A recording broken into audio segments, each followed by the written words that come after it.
गोरखपुरिया भोजपुरिया देखे वाले सभी दर्शकन के प्रियांशु के तरफ से प्यार भरा नमस्कार बा। आज गोरखपुरिया भोजपुरिया के अंतर्गत चले वाले श्रृंखला बदकही में हमन के बजट के बारे में बात कही जाई। वह बजट जोने से देश के आवे वाली पीढ़ी के जौन मार्ग होला उ प्रशस्त होला, जैसे शिक्षा रोजगार तमाम चीजन के सरोकार होला। यही के बारे में हम बातचीत करे खाती यानी बदकही करे खाती आज यहाँ पे मौजूद बाटी। हमरे साथे विकास जी बाटे, बहुत बहुत स्वागत बा आपके।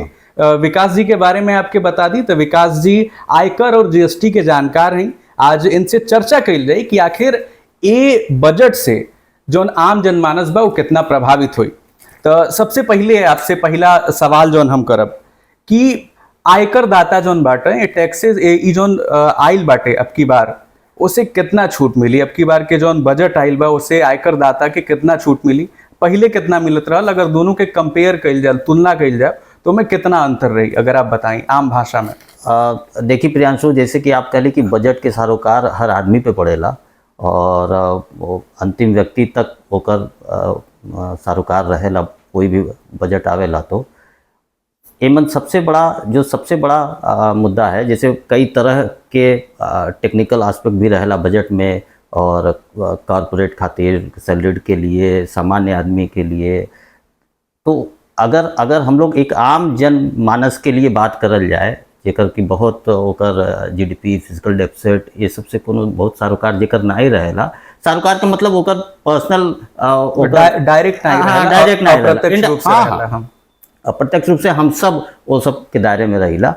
तो ओकरे खातिर वो सबसे पहला चीज जो देखेला कि आयकर के कानून में का परिवर्तन भइल बा, ओकर कितना बेनिफिट ओके मिली। और एमन जो सबसे बड़ा वर्ग है वो वेतन भोगी है, सैलरीड एम्प्लॉय। तो सैलरीड एम्प्लॉय टैक्स स्लैब और छूट के लेकर के काफ़ी उत्सुक भी रहेला, चिंतित भी रहेला कि ओकर जो बजट आवता उमन कौन तरह के प्रावधान भइल बा ओकरे खातिर, और ओकर का इम्पैक्ट पड़ी ओकरे वेतन पे। काहे कि ओकर आय के जो स्रोत है वो बिल्कुल डिसाइडेड है और निश्चित है। ओकर सैलरीड ओके मालूम रहेला कि हमार वेतन इतना हवे और इतना रही। तो ओमन सरकार का परिवर्तन कैले बा, का टैक्स के नया कोनो सिस्टम ला देले बा या कोनो ऐसा चीज़ ला देले बा जैसे ओकरे सैलरी पे ओकर असर पड़े, और ओके जाने खातिर वो बहुत उत्सुक रहेला। हम लोग ये चीज़ के महसूस कर जाला कि सबसे ज़्यादा जो क्वेरी रहेला वो यही सबसे जुड़ल रहेला।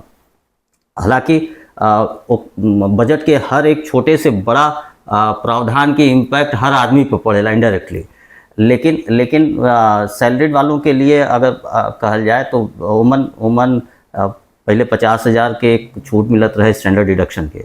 तो स्टैंडर्ड डिडक्शन के छूट के ये जो प्रपोज बजट हवे, जो यूनियन बजट आइल हवे, उमन ओके 25,000 से बढ़ा दिया गया। मैंने अब वो 75,000 ओके छूट मिली। तो ये 75,000 के छूट के मतलब है कि जो 25,000 के डिफरेंस है, अब वो जौने टैक्स स्लैब में आवे वो हिसाब से ओकर बेनिफिट हो गए। अगर कोई 20% के टैक्स स्लैब में बा तो 5,000 रुपया के टैक्स के फायदा हो गया। कोई 30% के स्लैब में बा तो 7500 रुपया के करीब टैक्स के बचत हो जाए। तो ये एक डायरेक्ट बेनिफिट जो है जो सैलरीड एम्प्लॉय के लिए है, वो एक ये डायरेक्ट बेनिफिट है जो दिखाई देता, सामने दिखाई देता। एकरे अलावा फैमिली पेंशन के भी रकम जो है 15,000 से बढ़ा करके 25,000 कर दिया गई है। एकरे बाद भी एक एनपीएस स्कीम के तहत जो कंट्रीब्यूशन है एम्प्लॉयर के, वो 14% ओकरे ग्रॉस सैलरी के वो अलाउड है, मैंने वहाँ तक होकर छूट लिहल जा सकेला। अच्छा, अब नए टैक्स स्लैब में जैसे दो तरह के टैक्स स्लैब चला था, एक पुराना टैक्स रिजीम है, एक नया टैक्स रिजीम है। तो पिछले साल में जैसे 3 से 6 लाख रुपया पे 5% के करीब रहे, ओके बाद 3 से 7 कर दिया गई बा। तो 1 लाख रुपया के 5% के हिसाब से ओकर बचत हुई टैक्स स्लैब के हिसाब से। और पिछले बार में 6 से 9 पे जो है 10% रहे, ओके 7 से 10 कर दिया गई बा। तो ये तरह से उनके सैलरी जो सैलरीड एम्प्लॉई हैं उनके ऊपर एक टैक्स स्लैब के इम्पैक्ट पड़ी और बचत भी बढ़ी। कहा है कि जो ये 5% और 10% के स्लैब बा वो 1-1 लाख रुपया के हाइक हो गई बा, कि 1 लाख रुपया 5% बढ़ गई बा। तो ये तरह से सैलरीड एम्प्लॉई के ऊपर एक इम्पैक्ट पड़ी। ठीक है। तो प्रियांशु, अगर बिजनेस क्लास की बात करल जाए तो बिजनेस क्लास जो मध्य स्तरीय बिजनेस क्लास हुए ओपन को बहुत बड़ा इम्पैक्ट नहीं है, जैसे बा टैक्स स्लैब के जैसे सबके फ़ायदा मिलेला ओके भी मिली।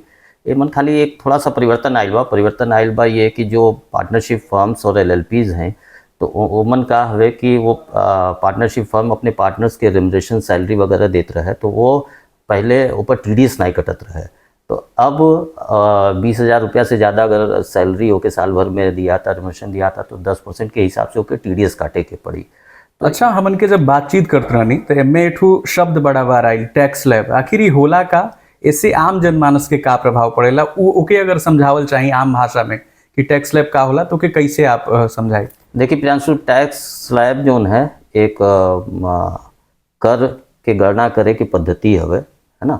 वही स्लैब के हिसाब से कर के गणना करल जाला और एमन कुछ रकम तक के छूट रहेला, ओकरे ऊपर अलग अलग टैक्स रेट के हिसाब से आपके आय जैसे जैसे बढ़त जाए ओकरे हिसाब से ओकर टैक्स रेट भी चेंज होत रहेला। एकर गणना करे के एक तो पद्धति है। अब आप जो सवाल कहते कि कैसे होला ई, तो एकर भी अपन एक प्रावधान है कि एक कभी ऐसा भी समय रहे कि 10,000 तक छूट होत रहे, कभी ऐसा भी समय रहे कि 50,000 तक के आय के तक के छूट रहे। आज वो छूट बढ़त करीब करीब 3 लाख रुपए तक के हो गई बा। 3 लाख रुपए तक के अगर केहू के आय बा तो ऊपर कर नहीं लगेला। अब उसी ऊपर आप जाते तो 3 से 7, 7 से 10, 10 से 15, 15 से ऊपर, तो अलग अलग टैक्स रेट है, ओकरे हिसाब से ओकर करके गणना करल जाला। और समझे खातिर ये समझ ली कि एक एवरेज आय के गणना के एक मैकेनिज्म है, जैसे ये औसत आय के अनुमान लगा करके निर्णय करल जाए कि एक कहाँ तक एकर छूट दिहल जाए, है ना, कहाँ तक एकर छूट दिहल जाए कि लोगन के एकर लाभ भी हो और सरकार के भी आय में वृद्धि हो। ए तरह की एक व्यवस्था तैयार करल जाला। अच्छा, तब रोजगार के हमन के बात कइल जाओ। अब बहुत ज़्यादा युवा देशे में बाटा जौन रोजगार के प्रतीक्षा में तमाम जगह भटकत बाटा। ये जौन बजट आइल उसे उनकर भी बहुत ज़्यादा उम्मीद रहल कि ये बजट से कुछ उनके मिली, तब की बार बजट में जौन रोजगार के लिए का कइल गइल बाटे? देखिए प्रियांशु, रोजगार के लिए बल्कि हम तो ये कहब कि ये बजट में बहुत कम बार ऐसा होला कि एम्प्लॉयमेंट ओरिएंटेड बजट होखे, और ये बजट में ये देखे के मिलल हवे। काहे कि सरकार के ऐसा आश्वासन बा या बजटिंग करल गइल बा कि अगले 5 साल में 1 करोड़ युवाओं के रोजगार दी हैं, प्रतिवर्ष 20 लाख युवाओं के रोजगार दी हैं। अब वो रोजगार कैसे दी हैं? रोजगार देले के ओकर भी एक सिस्टम तैयार केले बाटा कि हर साल करीब करीब पूरे देश में 1000 ITI कॉलेजन के वो अपग्रेड करी हैं और वहाँ उनके युवाओं के रोजगार दिया जाइए। और अब वो जो युवा हमें वो युवा खातिर कंपनियन के साथ है जो 500 एक टॉप कंपनीज हमें उनके यहाँ उनके इंटर्न रखल जाए और उनके फिर ओके स्टाइपेंड के माध्यम से एक व्यवस्था तैयार करल गई बा। ओकर भी अपन एक नियम कायदा कानून हवे कि वो EPF में रजिस्टर्ड करी और फर्स्ट टाइम एम्प्लॉयमेंट रही, है ना। तो ये तरह के व्यवस्था करल गई बा, जिससे ये अनुमान लगावल जा सकेला कि अगर ये पैरामीटर पे सरकार के सक्सेस मिले, प्रगति मिले पर अगर और ओकर ये प्रावधान सुचारू रूप से जमीन पे दिखे लगे तो युवाओं पे एकर इम्पैक्ट दिखी और ये बहुत बड़ी मदद हुई युवाओं के लिए, खास करके रोजगार के लेकर के, ताकि रोजगार एक बहुत बड़ा मुद्दा है देश में। तो हमके लगा था कि अगर सुचारू रूप से ही पूरा प्रोजेक्ट जो है सरकार के जो योजना बा अगर लागू हो जाए तो युवाओं के बहुत फायदा हुई ये बजट से। अच्छा, अगर यूपी के बात कइल जाओ तो ई जोन प्रस्ताव बजट में पेश कइल गइल बाटे, इससे यूपी के जोन युवा बाटा वो लोगन के और यूपी के हिस्सा में कितना कॉलेज आई, उससे कितना लोगन के लाभ मिली? देखिए प्रियांशु, यूनियन बजट में 1000 ITI के अपग्रेड करे के प्रस्ताव जो वित्त मंत्री जी देले बाटी, ओमन अनुमानतः करीब 100 ITI यूपी के हिस्से में आई जेके अपग्रेड करे की जरूरत पड़ी। और अगर आप यूपी के युवाओं के फायदा के बात करी तो करीब प्रतिवर्ष 2 लाख लोगन के युवाओं के इसे फायदा मिली। तो चलिए एक सवाल और करते हैं, जैसे कुछ युवा ऐसन बाटे जौन बिजनेस कइल चाहत हमें, तो वो बिजनेस के कितना प्रोत्साहन बजट के माध्यम से मिल सकता? बिजनेस के यही बजट में नहीं, पीछे से भी स्टार्टअप योजना और कई तरह के मुद्रा, प्रधानमंत्री मुद्रा लोन की योजना। अच्छा, अगर बात कल जाओ कि जौन युवा बिजनेस स्टार्ट कल चाहत हमें, शुरू कल चाहत हमें, तो वो लोग इनके कितना फायदा ए वाले बजट में मिली, ए वाले बजट से मिली? देखिए प्रियांशु, रोजगार, स्वरोजगार के सरकार हमेशा बढ़ावा देले और प्रेरित भी करेले, कई तरह तरह की योजनाएं भी लावत रहेले और उसे फ़ायदा भी होला। स्वरोजगार केले से केवल जौन व्यक्ति करेला वही के नहीं, बल्कि और भी कई तरह के एम्प्लॉयमेंट भी जनरेट होला। स्वरोजगार केले से कई तरह के एम्प्लॉयमेंट भी डायरेक्टली जनरेट होत रहेला। तो ये तरह के कई तरह के योजना भी सरकार बजट में पीछे से, यही बजट से नहीं पीछे से भी चलल आवता, जेमन रोजगार करे खातिर लोन के व्यवस्था करल हवे और एक बाद स्टार्टअप के तहत कई तरह के बेनिफिट्स हवे।